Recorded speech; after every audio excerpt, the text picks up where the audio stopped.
Hello বন্ধুরা, তুমি কি কখনো অনুভব করেছ যে টাকা উপার্জন করা ধনীদের খেলা মাত্র?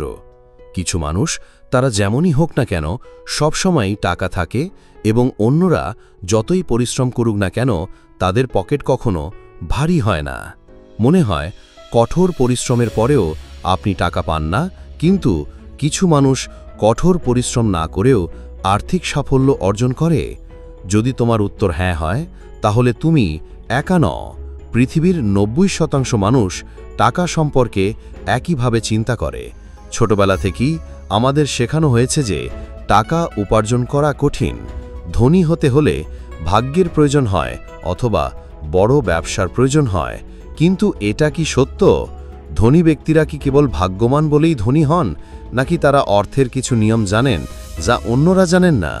ভাবো, যদি তোমার কাছে অর্থ উপার্জন করার এবং তা বৃদ্ধি করার একটি ব্যবস্থা থাকে, তাহলে কি তুমি আর্থিক স্বাধীনতা অর্জন করতে পারবে না? যদি তুমি এমন একটি নীল নকশা পাও যা অর্থকে তোমার জন্য কাজ করে, অর্থের জন্য নয়, তাহলে কি তোমার জীবন বদলে যাবে না?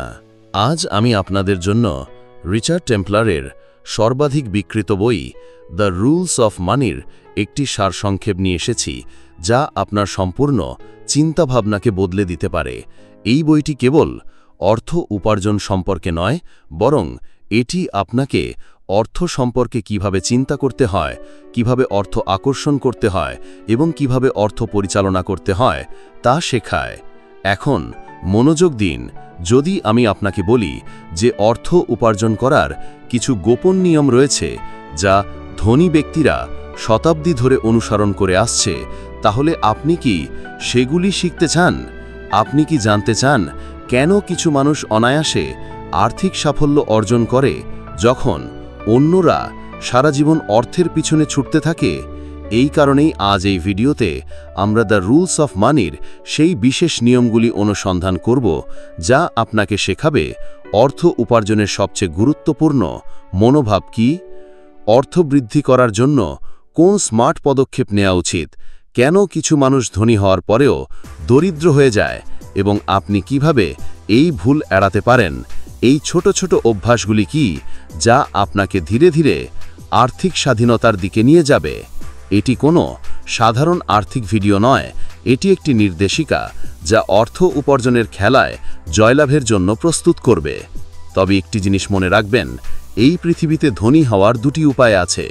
হয় আপনি এই অর্থের নিয়মগুলি বুঝতে এবং অনুসরণ করতে পারেন, অথবা সারা জীবন অর্থের পিছনে দৌড়াতে থাকুন। এখন সিদ্ধান্ত আপনার। আপনি কি ৯০% মানুষ যে একই ভুলগুলি করে তা পুনরাবৃত্তি করতে থাকবেন, অথবা আজ থেকেই আপনার আর্থিক যাত্রাকে সঠিক দিকে ঘুরিয়ে দেবেন?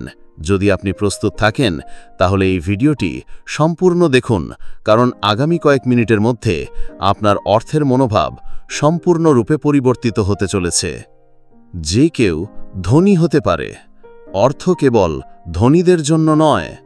আপনি কি কখনো ভেবে দেখেছেন যে অর্থ উপার্জন করার কোনো গোপন সূত্র আছে? যারা দামি গাড়িতে ভ্রমণ করেন, তারা বড় বাড়িতে থাকেন, তাদের কি কোনো গোপন রহস্য আছে যার মাধ্যমে তারা এত সহজেই অর্থ উপার্জন করে? এবং যদি তা হয়, তাহলে কেন সেই গোপন রহস্য সাধারণ মানুষের জানা নেই? আমাদের বেশিরভাগ মানুষ মনে করে যে ধনী ব্যক্তিরা হয় খুব প্রতিভাবান, অথবা তারা উত্তরাধিকার সূত্রে একটি বড় ব্যবসা পেয়েছে। লোকেরা এটাও বিশ্বাস করে যে ধনী হবার জন্য ভাগ্যবান হওয়া প্রয়োজন হয়, কিন্তু সত্যটি এর থেকে অনেক আলাদা। আপনি কি জানেন যে বিশ্বের ৮০% কোটিপতি স্বনির্মিত, অর্থাৎ তারা তাদের কঠোর পরিশ্রম এবং সঠিক সিদ্ধান্তের মাধ্যমে তাদের আর্থিক সাফল্য অর্জন করেছেন? তাদের কাছে কোনো জাদুর কাঠি ছিল না, বা কোটি কোটি টাকার কোনো পারিবারিক উত্তরাধিকার ছিল না। তাহলে প্রশ্ন জাগে যে তারা যদি এটি করতে পারে, তাহলে আপনি কেন পারবেন না? একবার ভাবুন একটি দরিদ্র ছেলের কথা যে একটি ছোট্ট গ্রামে জন্মগ্রহণ করেছিল। তার ভালো শিক্ষা ছিল না বা বড় স্বপ্ন দেখার সাহস ছিল না, কিন্তু সে একটা জিনিস শিখেছিল, টাকা সম্পর্কে কিভাবে ভাবতে হয়। সে বুঝতে পেরেছিল যে টাকা কেবল তাদের কাছেই যায় যারা টাকা আকর্ষণ করতে জানে। সেই ছেলেটি পরে একজন বড় ব্যবসায়ী হয়ে ওঠে এই গল্পটি আপনার কাছে একটি সিনেমার মতো মনে হতে পারে, কিন্তু এটাই বাস্তবতা। আজকের বিশ্বের বহু বড় কোটিপতি একই রকম সংগ্রাম থেকে বেরিয়ে এসেছেন। এখন আপনি নিশ্চয়ই ভাবছেন যে যদি তাই হয় তাহলে আমি কেন ধনী হতে পারবো না? এই প্রশ্নটি প্রত্যেক ব্যক্তির মনে আসে যারা টাকা উপার্জন করতে চায় কিন্তু অর্থ উপার্জনের সঠিক উপায় খুঁজে পায় না। প্রথমেই আপনার চিন্তাভাবনা পরিবর্তন করতে হবে। রিচার্ড টেম্পলার বলেন যে পৃথিবীর সবাই অর্থ উপার্জন করতে পারে, কারণ অর্থ উপার্জনের প্রক্রিয়া প্রত্যেক ব্যক্তির জন্য একই। একমাত্র পার্থক্য হল কিছু মানুষ এটি বোঝে এবং কিছু মানুষ তাদের অজুহাতে আটকে পড়ে। আপনার এটা শুনতে অদ্ভুত লাগতে পারে, কিন্তু ধনী এবং দরিদ্র মানুষের চিন্তাভাবনার মধ্যে বিশাল পার্থক্য রয়েছে।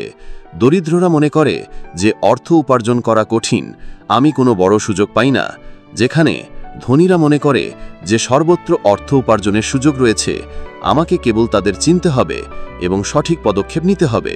এখন ভাবুন, যখন আপনি সাইকেল চালানো বা একটি নতুন খেলা খেলার মতো একটি নতুন স্কিল শেখেন, তখন শুরুতে আপনার ভয় লাগে, ভুল হয়, কিন্তু ধীরে ধীরে অনুশীলন করলে সেই কাজটি সহজ হয়ে যায়। অর্থ উপার্জনের খেলাটিও এরকমই। যারা শিখতে, কঠোর পরিশ্রম করতে এবং আর্থিক নিয়ম বুঝতে প্রস্তুত, তারা ধীরে ধীরে এই খেলায় দক্ষ হয়ে ওঠে। কিন্তু এখানে আরেকটি প্রশ্ন আসে, যদি কেউ ধনী হতে পারে তাহলে সবাই কেন ধনী হয় না? উত্তরটা সহজ, কারণ বেশিরভাগ মানুষই কখনো কোনো পদক্ষেপ নেয় না। তারা কেবল চিন্তা করে এবং স্বপ্ন দেখে, কিন্তু তাদের অভ্যাস পরিবর্তন করে না। তারা বলে, আমার যদি আরও টাকা থাকতো, আমি যদি ধনী হতাম। কিন্তু যখন রিচার্ড টেম্পলার বলেন যে টাকা উপার্জনের জন্য আপনার কোনো জাদুর প্রয়োজন নেই, আপনাকে কেবল টাকার সঠিক নিয়ম বুঝতে হবে এবং সেগুলি মেনে চলতে হবে। যারা টাকাকে শত্রু হিসেবে দেখে, যারা টাকা উপার্জনকে লোভ মনে করে, তাদের জন্য টাকা পাওয়া কঠিন হয়ে পড়ে। কিন্তু যারা টাকাকে হাতিয়ার হিসেবে দেখে, যারা সঠিক উপায়ে এটি পরিচালনা করতে শেখে, তারা আর্থিক সাফল্য অর্জন করে। এখন আপনার কাছে দুটি উপায় আছে। হয় আপনি যা ভেবেছেন তা ভাবতে থাকুন, অথবা আপনার চিন্তাভাবনা পরিবর্তন করুন এবং টাকা উপার্জনের নতুন উপায় গ্রহণ করুন। আপনি কি আপনার আর্থিক যাত্রা শুরু করতে প্রস্তুত? যদি হ্যাঁ, তাহলে পরবর্তী অধ্যায়ে আমরা টাকার সেই নিয়মগুলো বুঝতে পারব যা আপনাকে আর্থিক স্বাধীনতার দিকে নিয়ে যাবে। কারণ টাকা উপার্জন কেবল ধনীদের অধিকার নয়, এটি প্রতিটি ব্যক্তির অধিকার যার চিন্তাভাবনা এবং সাহস আছে তা অর্জন করার। নিয়ম 2, বেশিরভাগ মানুষই ধনী হতে খুব অলস। তুমি কি কখনো ভেবে দেখেছ যে কোটি কোটি মানুষ ধনী হওয়ার স্বপ্ন দেখে, কিন্তু তাদের মধ্যে মাত্র একজন, কেন মাত্র কয়েকজন ধনী হয়? যদি টাকা উপার্জন করা সত্যি এত কঠিন হতো, তাহলে সম্ভবত পৃথিবীর কেউই ধনী হতো না। কিন্তু বাস্তবতা হলো প্রতিদিন কেউ না কেউ কোটিপতি হয়ে যাচ্ছে। তাহলে তুমি আর আমি কেন এখনো পর্যন্ত ধনী হতে পারিনি? এর সবচেয়ে বড় কারণ এই নয় যে আমাদের কোনো বিশেষ প্রতিভা নেই বা আমাদের কাছে বড় সুযোগ নেই। আসল কারণ হলো আমাদের নিজস্ব চিন্তাভাবনা এবং আমাদের নিজস্ব অভ্যাস। সত্যি বলতে বেশিরভাগ মানুষই ধনী হওয়ার জন্য খুব অলস। এখন তুমি নিশ্চয়ই ভাবছ, আমিও অলস নই, আমি প্রতিদিন কঠোর পরিশ্রম করি, আমি একটা কাজ করি, আমি সারা দিন টাকা উপার্জনের জন্য দৌড়াদৌড়ি করি, তাহলে আমি কেন ধনী নই? সবাই এই প্রশ্নটি মনে রাখে, কিন্তু উত্তরটি খুবই সহজ এবং স্পষ্ট। কঠোর পরিশ্রম করা এবং সঠিক জায়গায় তা করার মধ্যে বিশাল পার্থক্য রয়েছে। বেশিরভাগ মানুষ সকাল থেকে রাত পর্যন্ত কাজ করে, কিন্তু তারা তাদের আর্থিক ভবিষ্যৎ নিয়ে কখনো সিরিয়াস হয় না। একটা গল্প শুনুন। একজন লোক ছিল যে প্রতিদিন সকাল 9টায় তার কাজে যেত এবং শেষে সারাদিন বসের তিরস্কার পেত। মাসের পর মাস সে তার বেতন আসার জন্য অপেক্ষা করত এবং তারপর সেই টাকা ঘরের খরচে খরচ হতো। সে ভাবত যদি সে পদোন্নতি পায় তাহলে সবকিছু ঠিক হয়ে যাবে। কিন্তু বছরের পর বছর তার আর্থিক অবস্থা একই ছিল, কারণ সে শুধু কাজ করত এবং অর্থ উপার্জনের কৌশল তৈরি করছিল না। অন্যদিকে আরেকজন লোক ছিল যে চাকরি দিয়ে শুরু করেছিল, কিন্তু অবসর সময়ে অর্থ এবং বিনিয়োগ সম্পর্কে শিখতে শুরু করেছিল। সে ধীরে ধীরে তার সঞ্চয় বিনিয়োগ করেছিল এবং কয়েক বছরের মধ্যে তার প্যাসিভ ইনকাম তার বেতনের চেয়ে বেশি হয়ে গিয়েছিল। এখন ভাবুন, প্রথম মানুষটি কি কঠোর পরিশ্রম করছিল না? সে অবশ্যই কাজ করছিল, কিন্তু সে একই জায়গায় আটকে ছিল, কারণ সে তার অর্থ বৃদ্ধির জন্য কোনো পদক্ষেপ নেয়নি। আসলে ধনী হওয়া এবং ধনী হওয়ার স্বপ্ন দেখার মধ্যে বিশাল পার্থক্য রয়েছে। সবাই বলে যে সে ধনী হতে চায়, কিন্তু যখন তাদের এর জন্য কোনো পদক্ষেপ নিতে হয়, তখন 90% মানুষ অজুহাত দেখানো শুরু করে। কেউ কেউ বলে যে আমি টাকা সঞ্চয় করার জন্য সময় পাই না, কেউ বলে আমি বিনিয়োগ করার জন্য সময় পাই না, আমার কাছে খুব বেশি টাকা নেই, এবং কেউ বলে যে ব্যবসা শুরু করা ঝুঁকিপূর্ণ, আমি তা করতে পারি না। এই মানসিকতাই একজন দরিদ্র এবং ধনী ব্যক্তির মধ্যে সবচেয়ে বড় পার্থক্য। একজন দরিদ্র ব্যক্তি সর্বদা অজুহাত খোঁজে এবং একজন ধনী ব্যক্তি সমাধানের দিকে মনোনিবেশ করে। যখন একজন ধনী ব্যক্তি একটি নতুন ব্যবসা শুরু করে, তখন সে ভাবে যে যদি এটি কাজ না করে, আমি অন্য উপায় চেষ্টা করব। কিন্তু যখন একজন সাধারণ মানুষ একই সুযোগ পায়, তখন সে বলে যে সে জানে না এটি কাজ করবে কিনা, ক্ষতি হতে পারে।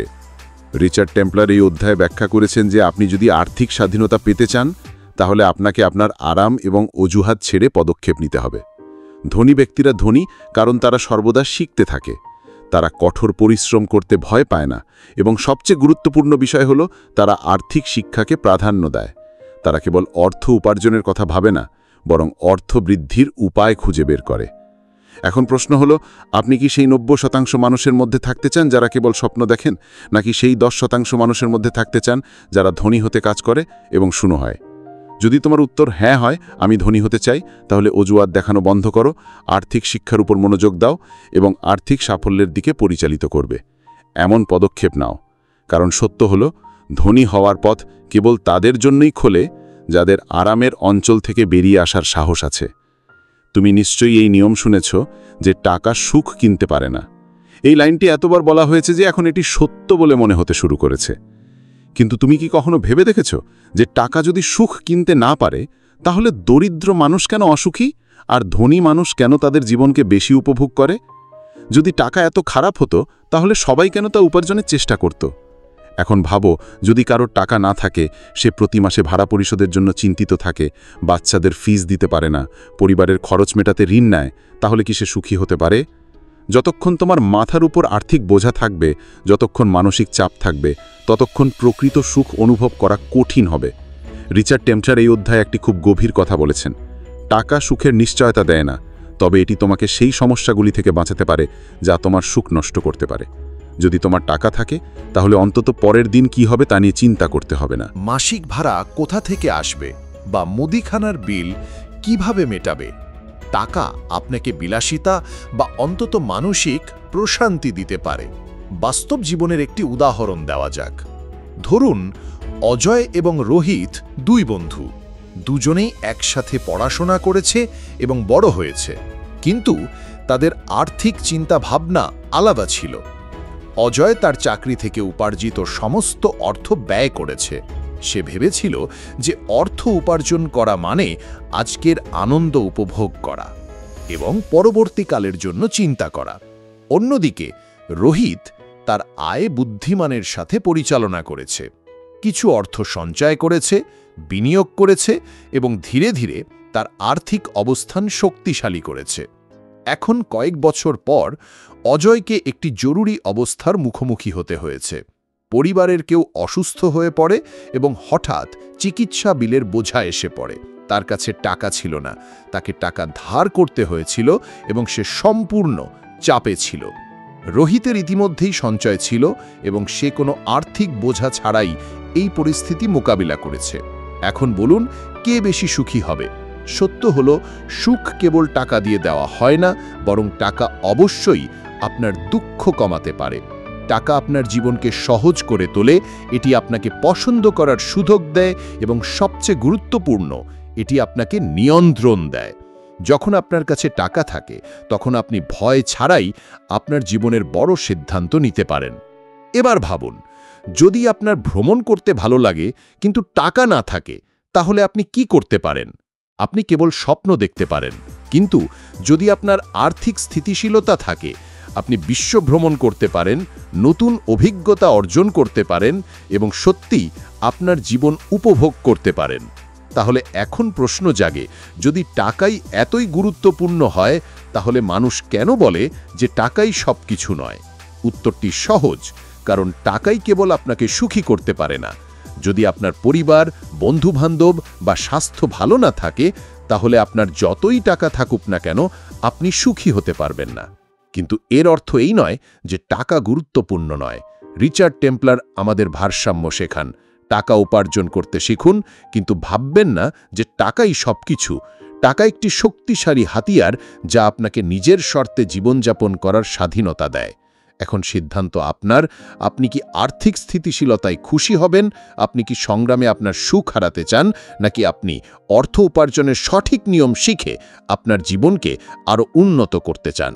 যদি আপনি আর্থিক স্বাধীনতার দিকে এগিয়ে যেতে চান, তাহলে এই ভিডিওটি সম্পূর্ণ দেখুন, কারণ পরে আমরা শিখব টাকা উপার্জন এবং সঠিক উপায়ে এটি পরিচালনা করার সবচেয়ে বড় রহস্য কী। চতুর্থ নিয়ম: বিনিয়োগ করুন, খরচ করবেন না। আপনি কি কখনো লক্ষ্য করেছেন যে টাকা যত দ্রুত আসে তার চেয়ে দ্রুত চলে যায়? মাসিক বেতন হাতে আসার সাথে সাথেই কিছুদিনের জন্য সবকিছু ঠিকঠাক মনে হয়, কিন্তু তারপর ধীরে ধীরে ব্যাংক ব্যালেন্স কমতে শুরু করে এবং মাসের শেষে একই প্রশ্ন ওঠে, টাকা কোথায় যায়? এটি কেবল আপনার গল্প নয়, বিশ্বের 90% মানুষের গল্প। যখন টাকা আসে আমরা মনে করি এটি সর্বদা থাকবে, কিন্তু সত্য অন্য কিছু। টাকা জলের মতো প্রবাহিত হয়, বিশেষ করে যখন আমরা জানি না কিভাবে এটি পরিচালনা করতে হয়। এই কারণেই কিছু লোক লক্ষ লক্ষ উপার্জন করেও সারা জীবন আর্থিক সংকটে থাকে, আবার কিছু লোক কম উপার্জন করেও ধনী হয়ে যায়। রিচার্ড টেম্পলার এই অধ্যায়ে খুব গভীর একটি কথা বলেছেন যে আপনি যদি আর্থিক বিশেষজ্ঞ হন বা নাও হন, তবে আপনার জানা উচিত যে আপনাকে অন্য কিছু করতে হবে। আপনি যদি স্বাধীনতা চান, তাহলে আপনাকে অর্থ ব্যয় করার পরিবর্তে অর্থ বিনিয়োগ করতে শিখতে হবে। কিন্তু বেশিরভাগ মানুষ এই ভুল করে যে সামান্য অতিরিক্ত অর্থ পাওয়ার সাথে সাথে তারা এটি ব্যয় করার জন্য নতুন অজুহাত খুঁজে বের করতে শুরু করে। কখনো দামি পোশাক, কখনো নতুন ফোন, কখনো অন্য কোনো বিলাসবহুল জিনিস যা সেই সময়ে ভালো লাগে কিন্তু দীর্ঘমেয়াদে আমাদের আর্থিক অবস্থার উপর কোনো ইতিবাচক প্রভাব ফেলে না। এবার বাস্তব জীবনের একটি উদাহরণ নেওয়া যাক। ধরুন রবি এবং সঞ্জয় দুই বন্ধু আছে যাদের দুজনেরই মাসিক বেতন 50,000 টাকা। রবি তার বেতন পাওয়ার সাথে সাথে সে প্রথমে তার প্রিয় ব্র্যান্ডের পোশাক কেনে। সপ্তাহান্তে সে তার বন্ধুদের সাথে দামি রেস্তোরাঁয় খায় এবং মাসের শেষে যখন তার কাছে কোনো টাকা অবশিষ্ট থাকে না, তখন সে ভাবে যে পরের মাস থেকে আমি সঞ্চয় শুরু করব। অন্যদিকে সঞ্জয়ের মানসিকতা ভিন্ন। সে প্রথমে তার বেতন থেকে 50,000 টাকা আলাদা করে রাখে এবং বিনিয়োগ করে, কখনো স্টকে, কখনো মিউচুয়াল ফান্ডে, কখনো নতুন দক্ষতা শেখার জন্য। সে তার জীবন উপভোগ করে, কিন্তু শুধুমাত্র প্রয়োজন অনুসারে, অনেক খরচ করে না। কয়েক বছর পর যখন রবির এখনও টাকার অভাব থাকে, তখন সঞ্জয়ের বিনিয়োগ তাকে প্রতি মাসে প্যাসিভ ইনকাম দিতে শুরু করে। এখন ভাবুন কে বেশি বুদ্ধিমান হয়ে উঠল? ধনী এবং দরিদ্র মানসিকতার মধ্যে এটাই সবচেয়ে বড় পার্থক্য। দরিদ্র মানসিকতার একজন মানুষ অর্থ উপার্জনের সাথে সাথে তা ব্যয় করার কথা ভাবেন, অন্যদিকে ধনী মানসিকতার একজন মানুষ অর্থ বৃদ্ধির উপায় খোঁজেন। এখন ভাবুন, যদি আপনার কাছে 1 লক্ষ টাকা থাকে এবং আপনি এটি একটি ব্যয়বহুল গ্যাজেটে ব্যয় করেন, তাহলে কয়েক মাস পরে এটি পুরনো হয়ে যাবে, এর মূল্য হ্রাস পাবে। কিন্তু যদি আপনি একই 1 লক্ষ টাকা সঠিক জায়গায় বিনিয়োগ করেন, তাহলে কয়েক বছরের মধ্যে এটি আপনাকে আরও বেশি অর্থ উপার্জন করতে পারে।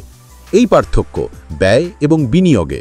রিচার্ড টেম্পলার বলেছেন যে আপনি যদি অর্থ উপার্জন এবং ব্যয়ের চক্রে আটকে থাকেন, তাহলে আপনি কখনোই আর্থিক স্বাধীনতা অর্থ বৃদ্ধি করার জন্য এটি বিনিয়োগ করা প্রয়োজন। এখন সেই বিনিয়োগ শেয়ার বাজারে হোক বা রিয়েল এস্টেট সেক্টরে হোক বা নিজেকে দুঃখ করে তোলার ক্ষেত্রে, তবে অর্থ তখনই বৃদ্ধি পায় যখন এটি সঠিক জায়গায় বিনিয়োগ করা হয়। এখন প্রশ্ন হলো, আপনি কি শুধু আপনার টাকা খরচ করে যেতে চান, নাকি এমন জায়গায় বিনিয়োগ করতে চান যেখানে এটি আপনাকে আর্থিক স্বাধীনতা দিতে পারে? যদি আপনার উত্তর হয় আর্থিক স্বাধীনতা, তাহলে খরচ করার পরিবর্তে বিনিয়োগের অভ্যাস গড়ে তুলুন, কারণ সঠিক উপায়ে টাকা আয় করার চেয়ে টাকা বাড়ানো বেশি গুরুত্বপূর্ণ। নিয়ম 5: প্রতি মাসে একটু একটু করে টাকা আয় করা। কি কখনো ভেবে দেখেছেন ধনী ব্যক্তি এবং সাধারণ মানুষের জীবনের মধ্যে এত বড় পার্থক্য কেন? তাদের কি কোনো গোপন সূত্র আছে? তারা কি টাকা আয় করার কোনো জাদুকরী উপায় জানেন? পার্থক্য কেবল একটি জিনিসের, আর্থিক শৃঙ্খলা। এবং এই শৃঙ্খলার প্রথম এবং সবচেয়ে গুরুত্বপূর্ণ অভ্যাস হল প্রতি মাসে অল্প কিছু টাকা আয় করা। এখন আপনি নিশ্চয়ই ভাবছেন, আমি যথেষ্ট আয় করি না। এটি প্রতিটি ব্যক্তির চিন্তাভাবনা যারা সারা জীবন আর্থিক সংকটে থাকে। কিন্তু সত্য হল যে অর্থের অভাবে কেউ দরিদ্র হয় না, বরং সঞ্চয় না করার অভ্যাসের কারণে মানুষ দরিদ্র থাকে। আসুন একটি ছোট গল্প শুনি। দুই বন্ধু ছিল, সমীর এবং অজয়। দুজনেরই বেতন একই ছিল, দুজনেই একই শহরে থাকতেন এবং দুজনেরই জীবনযাত্রা একই রকম ছিল। কিন্তু একটি পার্থক্য ছিল, সমীর প্রতি মাসে তার বেতন থেকে 10% আয় করতেন এবং অজয় প্রতি মাসে তার পুরো বেতন খরচ করতেন। সময় কেটে গেল। 5 বছর পর যখন সমীর হঠাৎ করে চাকরি হারিয়ে ফেলল, তখন সে আতঙ্কিত হল না, কারণ তার কাছে জরুরি তহবিল ছিল। সে কোনো আর্থিক চাপ ছাড়াই আরেকটি চাকরি খুঁজে নিল এবং আরামে তার জীবন পরিচালনা করল। অন্যদিকে অজয়ও তার চাকরি হারালো, কিন্তু তার সঞ্চয় ছিল না। তাকে টাকা ধার করতে হয়েছিল এবং তার পরিবারের উপর নির্ভর করতে হয়েছিল এবং মানসিকভাবে চাপে পড়েছিল।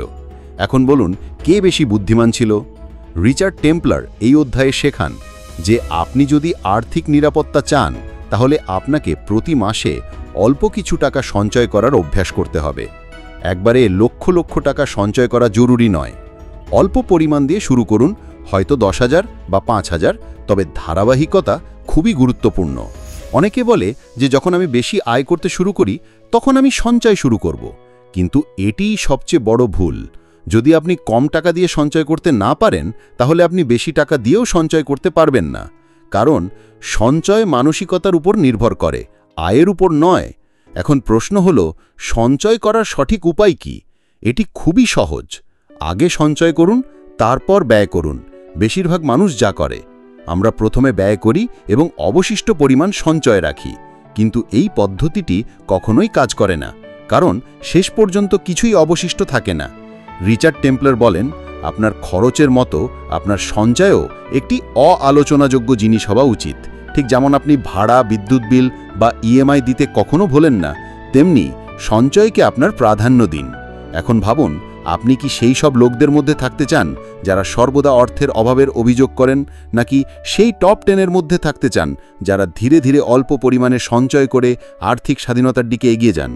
যদি আপনার উত্তর হয় আর্থিক স্বাধীনতা, তাহলে আজ থেকেই প্রতি মাসে আপনার আয়ের একটি ছোট্ট অংশ সঞ্চয় করার প্রতিশ্রুতি দিন। কারণ এই ছোট্ট পদক্ষেপটি আপনাকে ভবিষ্যতে দুর্দান্ত আর্থিক সুরক্ষা দেবে। নিয়ম 6, প্রথমে আপনার ঋণ পরিশোধ করুন। আপনি কি কখনো এমন রাত কাটিয়েছেন যখন আপনি কেবল পরের মাসের ইএমআই কিভাবে পরিশোধ করবেন এই ভয়ে ঘুমোতে পারেন না? যখন ফোনের প্রতিটি রিং আপনাকে ব্যাংকের রিমাইন্ডারের মতো মনে করে? নতুন কিছু খরচ করার আগে হৃদয় কাঁপে, কারণ পুরনো ঋণ ইতিমধ্যে মাথায় বোঝা? যদি হ্যাঁ, তাহলে আপনি একা নন। বিশ্বের লক্ষ লক্ষ মানুষ এই আর্থিক ফাঁদে আটকা পড়েছে। একটি ঋণ পরিশোধের জন্য আরেকটি ঋণ নেওয়া এবং তারপরে একই গোলকধাঁধায় আটকা পড়া। রিচার্ড টেম্পলার এই অধ্যায়ে একটি তিক্ত কিন্তু সবচেয়ে গুরুত্বপূর্ণ সত্য কথা বলেছেন। যতক্ষণ না আপনি আপনার ঋণ থেকে মুক্ত হন, আপনি কখনোই আর্থিকভাবে স্বাধীন হতে পারবেন না। এবং এই কারণেই ঋণ পরিশোধ করা আপনার প্রথম আর্থিক প্রাধান্য হওয়া উচিত। এখন কল্পনা করুন, আপনি সম্প্রতি একটি নতুন স্মার্টফোন কিনেছেন, একটি দামি ঘড়িও কিনেছেন, কিছু ঋণ নিয়ে একটি গাড়ির অর্থায়ন করেছেন। শুরুতে সবকিছু ঠিকঠাক মনে হয়, কিন্তু তারপর ধীরে ধীরে আপনি বুঝতে পারেন যে প্রতি মাসের বেতনের একটি বড় অংশ এই ঋণ পরিশোধে ব্যয় হয়। এবং যখন একটি নতুন গুরুত্বপূর্ণ ব্যয় আসে, তখন আপনার কাছে টাকা থাকে না এবং তারপরে আপনি আরেকটি ঋণ নেন। এটি হলো ঋণের ফাঁদ। একবার যদি আপনি এর ফাঁদে আটকা পড়েন, তাহলে বের হওয়া কঠিন হয়ে পড়ে।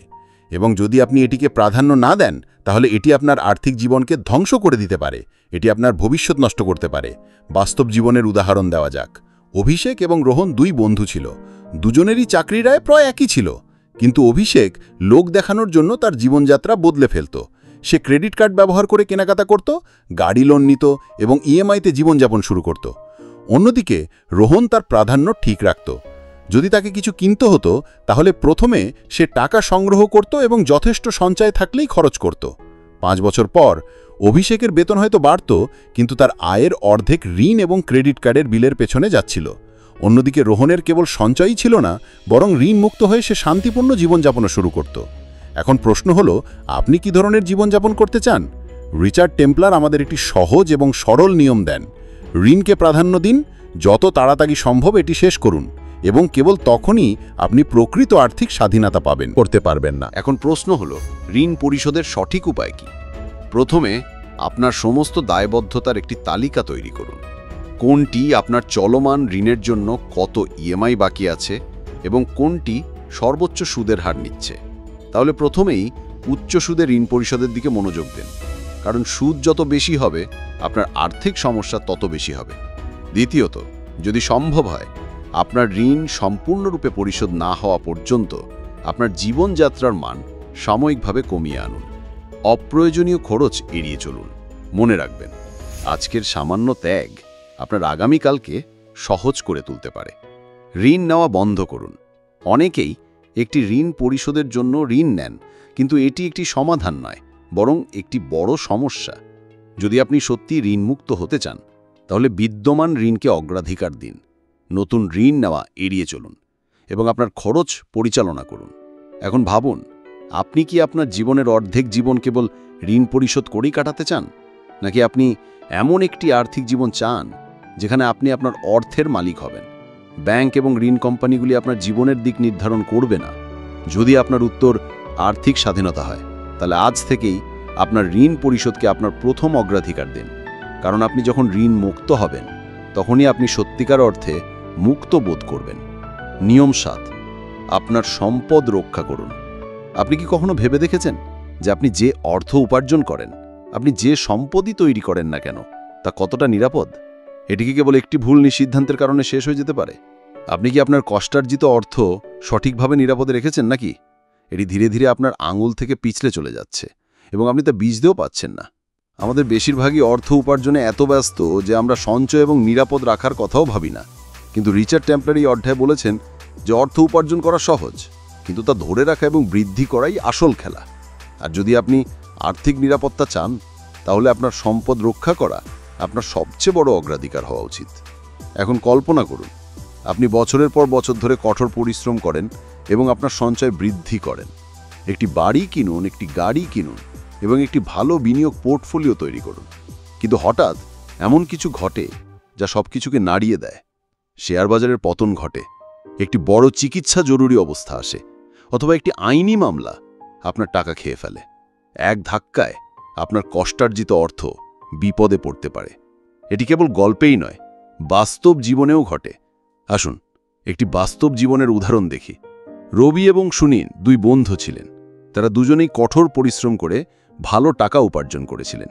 কিন্তু রবি ভুল করেছিলেন, তিনি তার সম্পদ সুরক্ষিত করার জন্য কোনো ঋণ নেননি। অন্যদিকে সুনীল তার অর্থ সঠিকভাবে পরিচালনা করেছিলেন। তিনি স্বাস্থ্য বীমা, গাড়ি বীমা, এমনকি সম্পত্তি বীমাও নিয়েছিলেন। তিনি তার আইনি নথিপত্র শক্তিশালী রেখেছিলেন এবং জরুরি তহবিল বজায় রেখেছিলেন। কয়েক বছর পর রবি তার জীবনে একটি বড় ধাক্কার মুখোমুখি হন। তার একটি ব্যবসায়িক চুক্তি খারাপ হয়ে যায় এবং তার লক্ষ লক্ষ টাকার ঋণ হয়। ঋণ পরিশোধের জন্য তাকে তার গাড়ি এবং কিছু সম্পত্তি বিক্রি করতে হয়েছিল। অন্যদিকে সুনীল তার আর্থিক পরিকল্পনার কারণে নিরাপদে ছিলেন। এখন আপনি বলুন, কে জ্ঞানী হয়ে উঠলেন? রিচার্ড টেম্পলার বলেন যে আপনি যদি আপনার সম্পদ রক্ষা না করেন, তাহলে আপনি কখনোই প্রকৃত আর্থিক স্বাধীনতা অর্জন করতে পারবেন না। আপনার সম্পদ নিরাপদ রাখতে আপনাকে কিছু গুরুত্বপূর্ণ পদক্ষেপ নিতে হবে।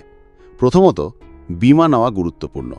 যে কোনো সময় চিকিৎসাগত জরুরি অবস্থা আসতে পারে এবং যদি আপনার সঠিক স্বাস্থ্য বীমা না থাকে, তাহলে আপনার সমস্ত সঞ্চয় মুহূর্তের মধ্যে নষ্ট হয়ে যেতে পারে। গাড়ি বীমা, গৃহ বীমা, এমনকি জীবন বীমাও সমানভাবে গুরুত্বপূর্ণ। প্রথমত, এটি আপনাকে যে কোনো সময় আসতে পারে এমন আর্থিক ধাক্কা থেকে রক্ষা করে। দ্বিতীয়ত, আইনি সুরক্ষার দিকে মনোযোগ দিন। আপনার যদি কোনো সম্পত্তি বা বড় বিনিয়োগ থাকে, তবে এর আইনি নথিগুলি শক্তিশালী রাখুন। এমনকি একটি ছোট আইনি ভুলও আপনার বড় ক্ষতির কারণ হতে পারে। তৃতীয়ত, একটি জরুরি তহবিল তৈরি করা গুরুত্বপূর্ণ। যদি আপনার কমপক্ষে 6 থেকে 12 মাসের খরচ মেটানোর জন্য জরুরি সঞ্চয় না থাকে, তাহলে আপনি একটা বিশাল আর্থিক ঝুঁকির ওপর বসে আছেন। এখন প্রশ্ন হলো, আপনি কি সেই সব লোকদের মধ্যে থাকতে চান যারা কোনো সীমাবদ্ধতা ছাড়াই তাদের আর্থিক যাত্রা এগিয়ে যান, নাকি আপনি সেই সব বুদ্ধিমান লোকদের মধ্যে থাকতে চান যারা কেবল অর্থ উপার্জনই করেন না, বরং সঞ্চয়ও করেন। যদি আপনার উত্তর আর্থিক নিরাপত্তা হয়, তাহলে আজ থেকেই আপনার সম্পদ রক্ষা করার জন্য পদক্ষেপ নিন। কারণ অর্থ উপার্জন যতটা গুরুত্বপূর্ণ, তার ব্যবস্থাপনা এবং সুরক্ষিত রাখা আরও গুরুত্বপূর্ণ। নিয়ম ৮, প্রয়োজন এবং চাওয়ার মধ্যে পার্থক্য বুঝুন। আপনি কি কখনো লক্ষ্য করেছেন যে আমাদের বেশিরভাগই আমাদের জীবনে আমরা যা চাই তা প্রয়োজন হিসেবে বিবেচনা করতে শুরু করি? আমরা মনে করি যে একটি নতুন ফোন কেনা অপরিহার্য, এটি নতুন গাড়ি কেনা গুরুত্বপূর্ণ, দামি ব্র্যান্ডের পোশাক পরা গুরুত্বপূর্ণ, প্রতি সপ্তাহে বাইরে খাওয়া গুরুত্বপূর্ণ। কিন্তু তথ্য হলো এই সবই আমাদের চাহিদা নয়। এবং যতক্ষণ না আমরা উভয়ের মধ্যে পার্থক্য বুঝতে পারি, আমরা কখনোই আর্থিক স্বাধীনতা অর্জন করতে পারব না। রিচার্ড টেম্পলার এই অধ্যায়ে একটা অত্যন্ত গভীর কথা বলেছেন, যে আপনি যদি আপনার চাহিদা এবং চাওয়ার মধ্যে পার্থক্য করতে না পারেন, তাহলে আপনার অর্থ সর্বদা আপনার নিয়ন্ত্রণের বাইরে থাকবে। কারণ আর্থিক সাফল্যের প্রথম নিয়ম হলো আপনাকে সিদ্ধান্ত নিতে সক্ষম হওয়া উচিত যে কোন জিনিসটি আপনার জন্য সত্যিই গুরুত্বপূর্ণ এবং কোনটি কেবল একটি ইচ্ছা। একটা ছোট্ট গল্প দিয়ে ব্যাপারটা বোঝা যাক। রোহন এবং অমিত দুজনেই একই কোম্পানিতে কাজ করত এবং দুজনেরই বেতন একই ছিল। কিন্তু কয়েক বছরের মধ্যেই অমিত একটা ভালো বাড়ি কিনে ফেলে, তার ভালো সঞ্চয় ছিল এবং সে আর্থিকভাবে চাপমুক্ত ছিল। অন্যদিকে রোহন প্রতি মাসে তার বেতন শেষ হওয়ার জন্য অপেক্ষা করত। তার সঞ্চয় ছিল নগণ্য এবং টাকার অভাব তাকে প্রায়শই কষ্ট দিত। কেন এমনটা হলো? কারণ অমিতকে অনেক টাকা দিতে হতো। অমিত জানত যে তার চাহিদা এবং চাওয়া আলাদা। সে তার চাহিদার উপর মনোযোগ দিত, সে প্রয়োজনীয় পরিবারের খরচের উপর মনোযোগ দিত, সে মৌলিক জীবনযাত্রার সহায়তার উপর মনোযোগ দিত। কিন্তু রোহান তার প্রতিটি ইচ্ছাকে প্রয়োজন হিসাবে বিবেচনা করত। দামি গ্যাজেট, ব্র্যান্ডেড পোশাক, প্রতি বছর নতুন মোবাইল এবং চিন্তা না করে খরচ করার অভ্যেস। ফলস্বরূপ একজন ধনী হয়ে উঠল এবং অন্যজন সর্বদা আর্থিক সংকটে থাকল। এখন নিজেই ভাবুন, আপনি কি আপনার প্রতিটি ইচ্ছাকে প্রয়োজন হিসাবে বিবেচনা করে রোহনের মতো অর্থ ব্যয় করতে চান, নাকি অমিতের মতো বিচক্ষণতার সাথে অর্থ পরিচালনা করে আর্থিক নিরাপত্তা পেতে চান? রিচার্ড টেম্পলার আমাদের কিছু সহজ কিন্তু শক্তিশালী জিনিস শেখান। আপনি যদি আপনার আর্থিক জীবন নিয়ন্ত্রণ করতে চান, তাহলে প্রথমেই চিহ্নিত করুন যে আসলে কি প্রয়োজনীয় এবং কেবল আপনার ইচ্ছা কি। এখন প্রশ্ন উঠছে যে এই পার্থক্যটি কিভাবে বোঝা যায়? একটি খুব সহজ উপায় আছে। যখনই আপনি কিছু কেনার কথা ভাবেন, তখন নিজেকে একটি প্রশ্ন জিজ্ঞাসা করুন, আমি কি এটি ছাড়া বাঁচতে পারি? যদি উত্তর হ্যাঁ হয়, তাহলে সেই জিনিসটি আপনার প্রয়োজন নয়, বরং আপনার ইচ্ছা। উদাহরণস্বরূপ, খাবার খাবার জন্য প্রয়োজনীয়, কিন্তু প্রতি সপ্তাহে একটি রেস্টুরেন্টে খাওয়া একটি ইচ্ছা। যাতায়াতের জন্য একটি বাইক বা গাড়ি প্রয়োজনীয় হতে পারে, কিন্তু প্রতি 2 বছর অন্তর একটি নতুন মডেল কেনা একটি ইচ্ছা। কাজের জন্য একটি ফোন প্রয়োজনীয়, কিন্তু প্রতিবার একটি ব্যয়বহুল ব্র্যান্ড কেনা একটি ইচ্ছা। ধনী এবং দরিদ্রের মধ্যে সবচেয়ে বড় পার্থক্য হল ধনী ব্যক্তিরা তাদের চাহিদার উপর মনোযোগ দেয় এবং তাদের আকাঙ্ক্ষা নিয়ন্ত্রণ করে। দরিদ্র ব্যক্তিরা প্রতিটি ইচ্ছাকে প্রয়োজন হিসাবে বিবেচনা করে এবং ব্যয় করে এবং পরে আর্থিকভাবে স্ট্রাগল করে। এখন ভাবুন, আপনি কোন শ্রেণীতে আসতে চান? আপনি যদি আর্থিক স্বাধীনতা চান, তাহলে আজ থেকেই একটি নতুন অভ্যেস গ্রহণ করুন। প্রতিটি ব্যয়ের আগে নিজেকে জিজ্ঞাসা করুন, এটি আপনার প্রয়োজন নাকি কেবল একটি ইচ্ছা? আপনি যদি এই সহজ নিয়মটি অনুসরণ করেন, তাহলে ধীরে ধীরে আপনি অর্থের খেলায় দক্ষ হয়ে উঠবেন এবং আর্থিক স্থিতিশীলতার দিকে এগিয়ে যেতে শুরু করবেন। তাই পরের বার যখন আপনি বড় কিছু ব্যয় করার কথা ভাববেন, তখন বিরতি নিন, চিন্তা করুন এবং সঠিক সিদ্ধান্ত নিন। কারণ আর্থিক সাফল্য কেবল উপার্জন দ্বারা নয়, সঠিকভাবে ব্যয় করার মাধ্যমেও আসে। একটি আর্থিক পরিকল্পনা করুন, অন্যথায় অর্থ আপনার হাত থেকে পিছলে যাবে। আপনি কি কখনো ভেবে দেখেছেন যে কিছু মানুষ কোনো উত্তেজনা ছাড়াই তাদের জীবনযাপন করে, আরামে ছুটি কাটায়, তাদের সন্তানদের ভালো শিক্ষা দেয় এবং অবসর গ্রহণের পরেও তারা তাদের অর্থের যত্ন নেয়? লোকেরা আর্থিকভাবে তাদের জীবন পরিকল্পনা করে, যখন অন্য শ্রেণীর লোকেরা কেবল অর্থের প্রবাহের সাথে চলে।